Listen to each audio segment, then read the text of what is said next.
saya bukan mengecilkan Syakir. Mungkin peran dia juga saya akuin.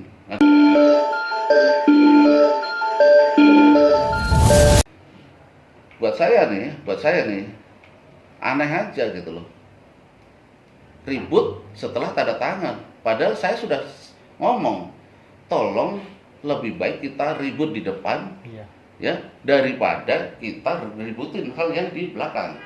Setelah ini berjalan baru ribut. Ya menurut saya aneh aja.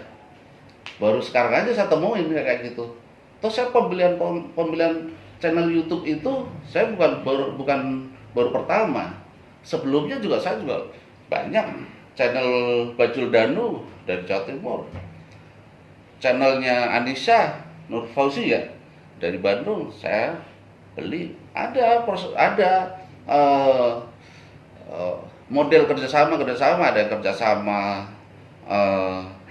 beli, kemudian dia kasih royalti, ada kerjasama yang swakelola, saya kelola dalam jangka waktu sekian tahun, ada. Jadi sebenarnya ini nggak akan terjadi miskomunikasi kalau pihak Syakir memahami poin-poin kontrak yang sudah ditandatangani.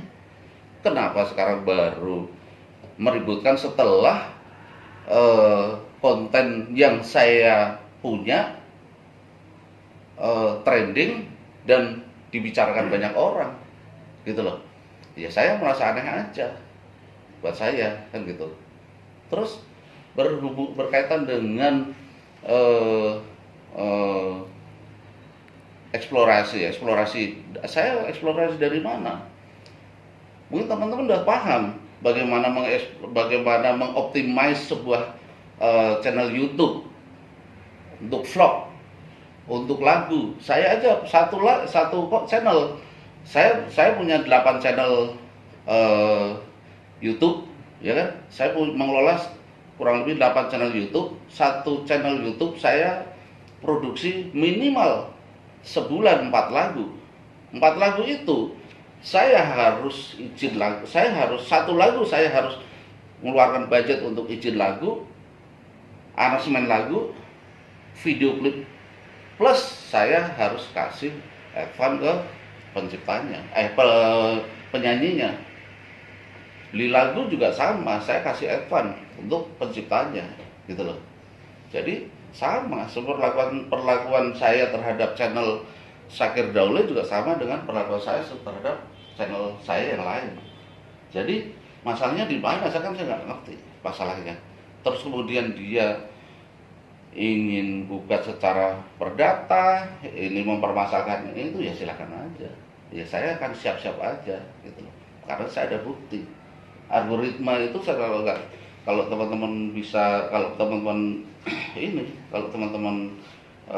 kalau saya buka, saya udah dari tim analisa saya di YouTube, saya punya bukti algoritma atau pendapatan berapa sebelum saya ambil alih dan setelah saya ambil alih, itu saya punya data.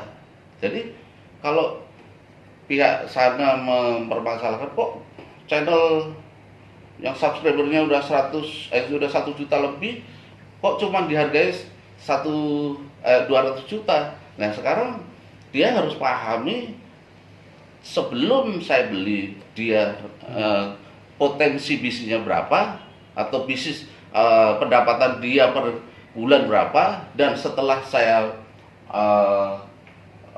saya ambil alih kemudian berapa. Kan ini jangan dipotong ketika lagu Aisyah naik, karena ketika lagu Aisyah naik itu saya yang beli lagunya, saya yang izin lagunya, saya yang produksi, saya yang bikin video klip, saya yang mengoptimize semua itu sampai jadi trending gitu loh.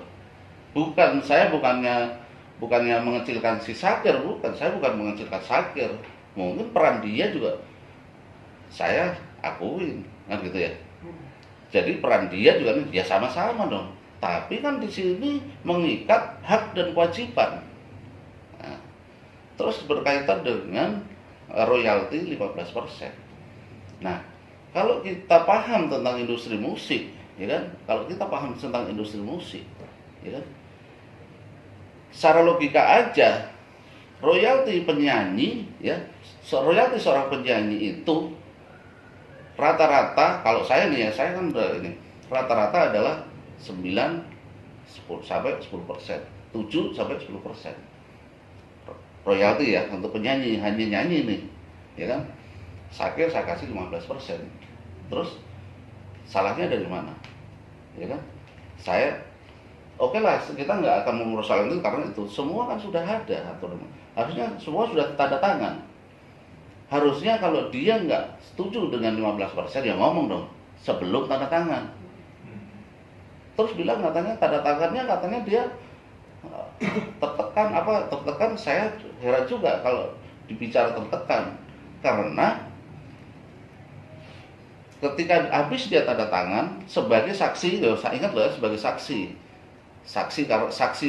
objek karena apa? Dia belum berusia 21 tahun karena secara perdata harus di atas 20, makanya dia dibawa tuh kontrak untuk di tanda tangani kakaknya yang dia tunjuk sebagai wali dia, dibawa ke rumah dua-duanya, kontrak kan dua belah pihak kan, dua-duanya dibawa ke rumah, ya kan, seminggu kemudian udah dibalikin. Loh, kalau dia nggak masih keberatan harusnya selama ditaruh di rumah harusnya dibaca, dikasih ke lawyernya atau dikasih ke orang legal atau yang paham tentang dunia musik, baca. Kalau enggak ini ya udah jangan dibalikin dong, bener nggak?